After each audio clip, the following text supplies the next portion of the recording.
Click subscribe, do all that. You know what time it is. It's Netflix time. This series is called My Name. About 9 episodes. It's 50 minutes apiece. And we're going to go over episode 1. Spoiler alert. Let's just get it.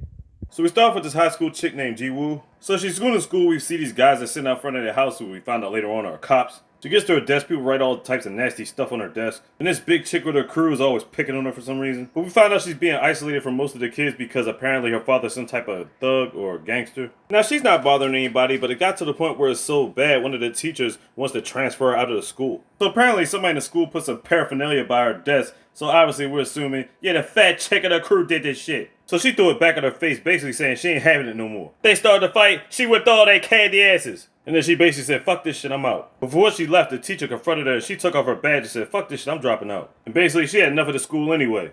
So she goes back home, she kicks the cop car and starts throwing a tantrum. Then they end up chasing her. Obviously, they don't catch her. Later on, she ends up by this old riverbank. She's going through her phone looking at old photos of her dad. Later on, she goes back to the house. Police act like they gonna do something, but they ain't gonna do nothing. As she's going back to the spot, she sees some gifts over there, and she just kicks that shit aside. And as she's about to fix some noodles, apparently her phone's ringing. But who's calling her? Come to find out it's actually her dad wishing her happy birthday. So the stuff at the door were birthday presents that he sent her. But she's pissed off at him because the cop's been sitting by a door for like a month. She keeps hearing he's a gangster and all this other stuff. And she hasn't seen him the entire time, so she's like, what the hell have you been doing? It gets to a point where she don't even want to know, so she's like, basically, I don't want nothing to do with you. After she hangs up, he gets in the car, he starts looking through old messages. Then he takes the car and goes to her house. Next thing we know, he shows up over there. And he beats the shit out the cops giving him the fucking business. Then smashes one in the face. He ain't playing that shit. So apparently he does have some G'd up tendencies. So he goes up towards Jiho's door, starts straightening out the gifts. But apparently she had the extra locks on the door and he couldn't get in through his key. Next thing you know, he turns around and starts jiggling the door and makes sure he locks it on purpose and actually breaks the key off. So you're thinking to yourself, why does he do this as he's pulling out a knife? Because it's a masked dude in a hoodie that's looking at it with a gun. So as Ji-Woo is trying to let him in, but dad is keeping her from opening the door. He ends up getting shot a couple times, done deal, dead as shit. So she was finally able to open the door, and as anybody would, she was spazzing the fuck out. I would say probably a couple days later, they hosted a funeral. And we all just assumed she was gonna be there by herself. But then these other dudes come in and pay her their respects, got all their suits on, look at gangster shit. They're all being led by this guy named Mijin. He apparently was a close friend of her father's. Afterwards, the mortician comes in and asks her to identify the body. Now, as we're looking at all the lacerations, we notice this symbol in the middle of his chest. So right off the bat, we're thinking to ourselves, does he belong to some type of quote-unquote organization? Then we get a flashback of them chilling. He was talking about how he always wanted to own a house on a property or on a boat or something. Then she goes to the police just trying to figure out who the killer was. And they basically can't find out nothing about the case. And on top of that, they really don't even want to help her with it. But the reason why they won't help her is because we find out her dad is actually one of the top 3 most wanted people in all of whatever place they stand at. So yeah, her dad was a criminal for real. Let's just say all of Korea because they never specified that shit. So as Megan is chilling, Megan, my bad. She basically comes to him for help because the cops won't help. She basically wants to find the killer and kill her herself.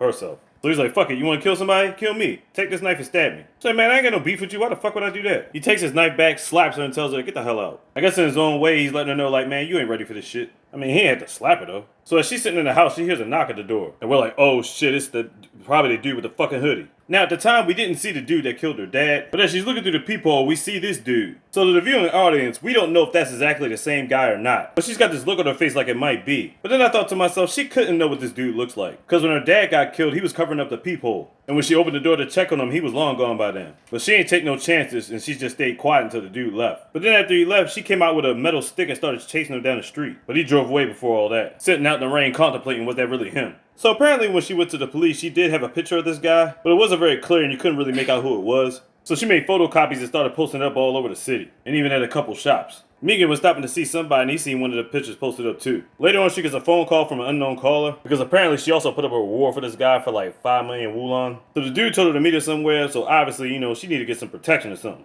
Cause she don't know exactly who this guy is. She goes to meet the dude, but obviously he ain't no shit. It was a setup just so they could get some money from her, and they ended up beating her up something terrible. She got stuffed in the trunk, and who knows what was gonna happen right there. Then all of a sudden the car ran into him, and the dudes that captured her ended up getting fucked up. But by who? By Megan, of course. He was tailing niggas. So he takes about his river spot. He's like, what do you want? Like revenge or something? And yeah, that's basically what it is. She gave this heartfelt speech about how she can't go on living without at least finding out who the killer was. And he basically ends up taking her with her. They end up going to the spot where there's a bunch of other dudes practicing their quote-unquote skills. And he tells them, look, you part of the organization now. A bunch of dudes looking like, oh, we never had a girl in here before. And she notices most of the dudes there had the same tattoo her father had on her chest. So he's talking to his right-hand man. He's like, yo, why'd you decide to take her on? He's like, look, man, she want revenge. Just let her get it. But there's more to it than that. I know Megan's got a plan up his sleeve somewhere. So this guy named Do Lee gets her settled. He keeps talking about big plans to move up to the top and all this other stuff. He gonna be the big man of the organization and whatnot. And she's thinking to herself like, yeah. I'm just trying to get situated. And yeah, she has been carrying her father's ashes around with her.